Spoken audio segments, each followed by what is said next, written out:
Yo, halo, selamat datang di Kata Si Layar, tempat kita ngebahas film-film dari segala penjuru dunia. Hari ini kita bakal masuk ke salah satu film yang seru parah. Film ini menceritakan seorang akuntan tapi bukan akuntan biasa. Namun ada kerjaan gelap di baliknya. Ngitung angka bisa, ngitung peluru pun juga bisa. Nah, yang penasaran ayo kita sama-sama tonton dan bahas ceritanya. Tapi sebelum itu, siapin cemilan, nyamanin posisi, dan kita siap gas meluncur ke dalam filmnya.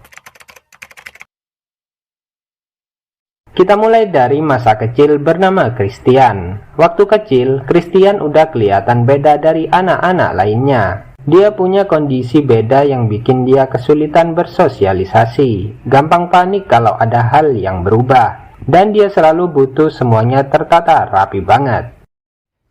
Husband's in the army, which means... Tapi walaupun begitu, otaknya luar biasa cerdas, fokusnya kebangetan. Dia bisa ngerjain puzzle super rumit dalam waktu singkat. Bahkan puzzle yang diputar pun bisa dia selesaikan. What is it?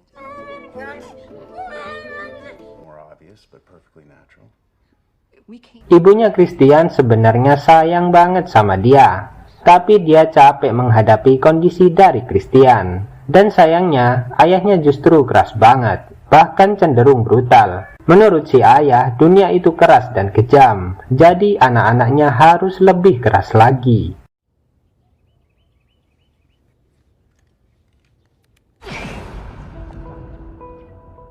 Makanya Christian sama adiknya bernama Brex dilatih bela diri sejak kecil. Latihan mereka bukan ala-ala ya, tapi latihan tentara. Latihan sampai luka, dipukul, disuruh bangkit lagi. Kalau Christian panik atau ngamuk gara-gara over, ayahnya gak nenangin, justru makin digas buat kuat.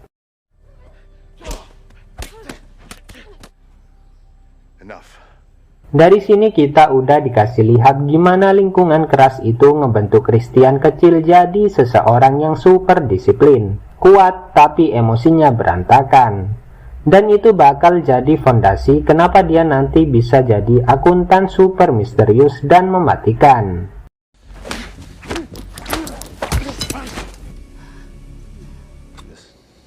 Gambino. Lompat ke masa sekarang, Christian sudah dewasa, hidup sendirian di sebuah rumah kecil yang rapi banget. Semua barang harus simetris, pensil, gelas, buku, semuanya kayak ada aturan matematikanya sendiri.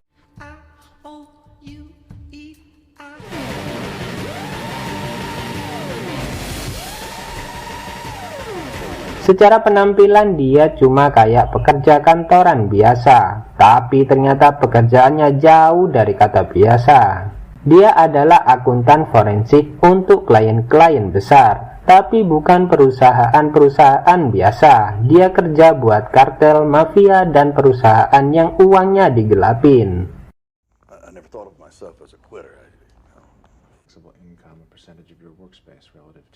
Pokoknya kalau ada uang haram yang harus dirapikan, dibersihin, atau dilacak, Christian adalah orangnya. Dia kerja cepat, rapi, tanpa celah.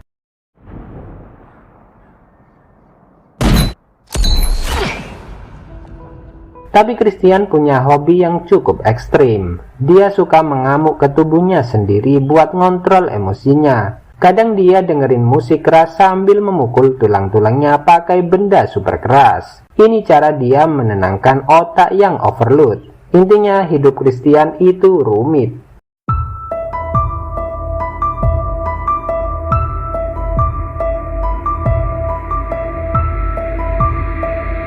Di sisi lain, di Departemen Keuangan ada seorang petinggi bernama Ray King. Doi ini udah lama mengincar akuntan misterius yang kabarnya suka bantu mencuci uang untuk para perusahaan. Your ability to link banks in South Florida to... Ray curiga banget sama seseorang yang pakai berbagai identitas palsu tapi punya pola kerja super konsisten. Dia pengen banget nangkep si ghost akuntan ini sebelum masa pensiunnya tiba. 2006. Ray lalu maksa seorang analis muda bernama Medina buat menyelidiki kasus ini. Medina ini pintar, teliti, dan punya masa lalu yang agak kelam. Karena Ray tahu kelemahannya, dia jadi nggak bisa nolak tugas ini.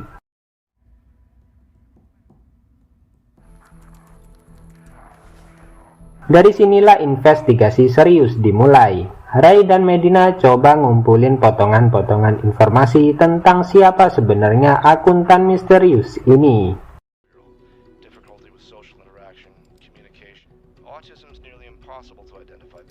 Biasanya Christian cuma terima job ilegal, tapi kali ini salah satu asistennya nyaranin Christian buat ambil satu pekerjaan legal biar kelihatan bersih.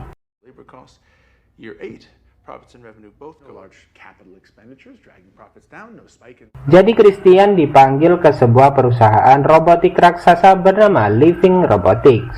Seorang akuntan muda bernama Dana menemukan kejanggalan dalam laporan keuangan perusahaan. Dia lapor, tapi malah disuruh diam dengan alasan mungkin salah input.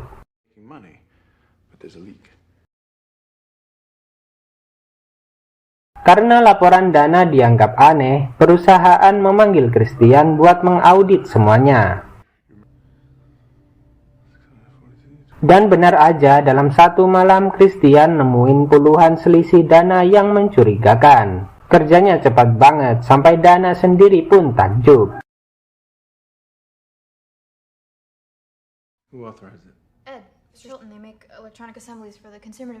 Teknik audit Christian gak biasa. Dia coret-coret kaca ruangan sampai penuh angka. Kayak film matematika campur film trailer.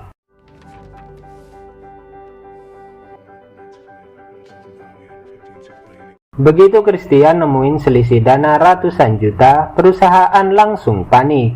Tiba-tiba aja bos perusahaan yang udah tua mendadak wafat, atau kelihatannya bunuh diri.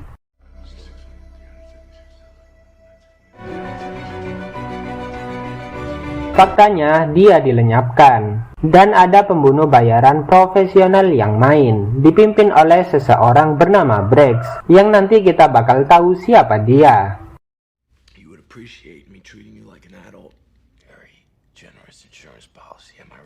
Orang-orang perusahaan mulai mati satu persatu.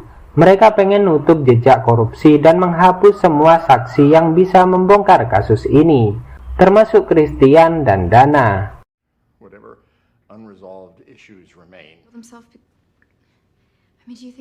Christian langsung sadar kalau Dana dalam bahaya. Dalam logika Christian yang kaku tapi dalam, dia ngerasa harus melindungi Dana, karena Dana adalah salah satu pemicu kasus ini kebongkar.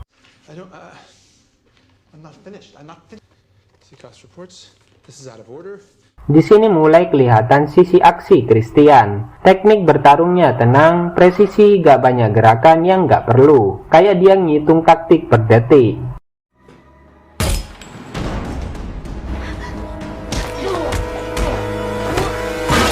Christian selamat dari percobaan pembunuhan, tapi dia balik menyerang. Dia mulai memburu orang-orang yang terlibat korupsi dan mencoba bunuh Dana.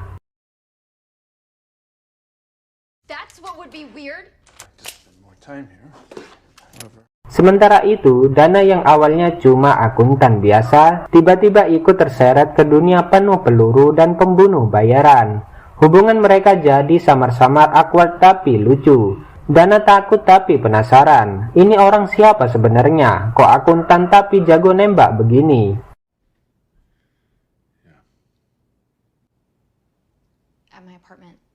Di saat Christian sibuk ngelawan pembunuh bayaran, investigasi Medina juga sampai ke titik terang. Medina menemukan pola yang aneh. Christian pernah masuk penjara, dia punya gangguan sensorik, dia jenius matematika, dan dia sering muncul di kasus kriminal besar.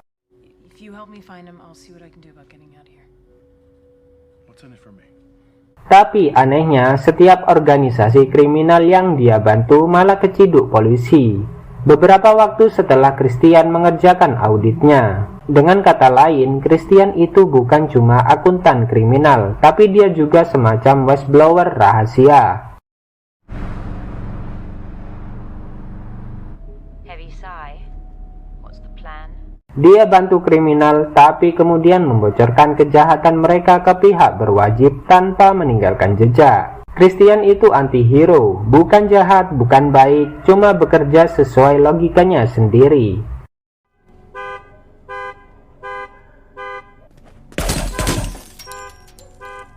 Konflik sampai puncaknya ketika Christian akhirnya bertemu langsung dengan pemimpin para pembunuh bayaran, yang ternyata adalah Brex, adiknya sendiri.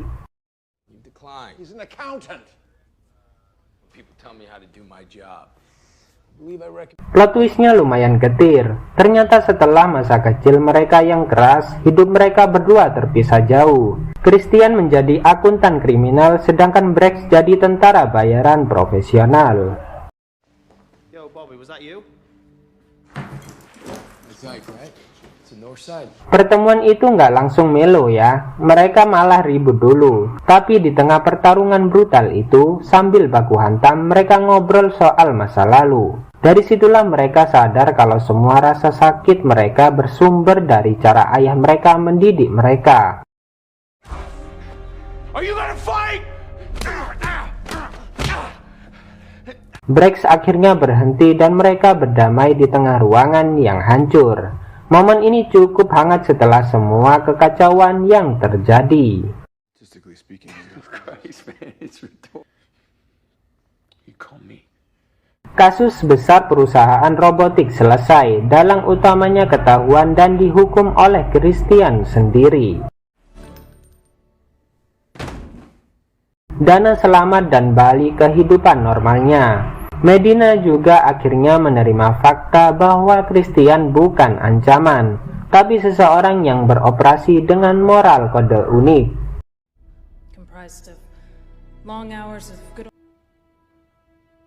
Bagaimana dengan Christian? Dia pergi lagi, ganti identitas baru, hidup di tempat lain, dan mungkin siap ambil job pembersihan uang berikutnya.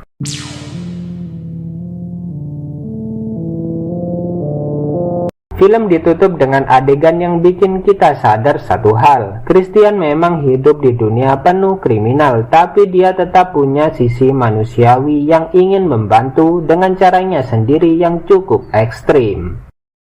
Oke guys, itu dia alur lengkap film The Accountant. Semoga kalian suka cara ceritanya. Kalau kalian mau aku bahas film lain atau mau versi yang lebih lucu, lebih tegang, atau mau skrip khusus buat gaya suara kalian, tinggal tulis aja di kolom komentar. Sampai ketemu di alur film berikutnya.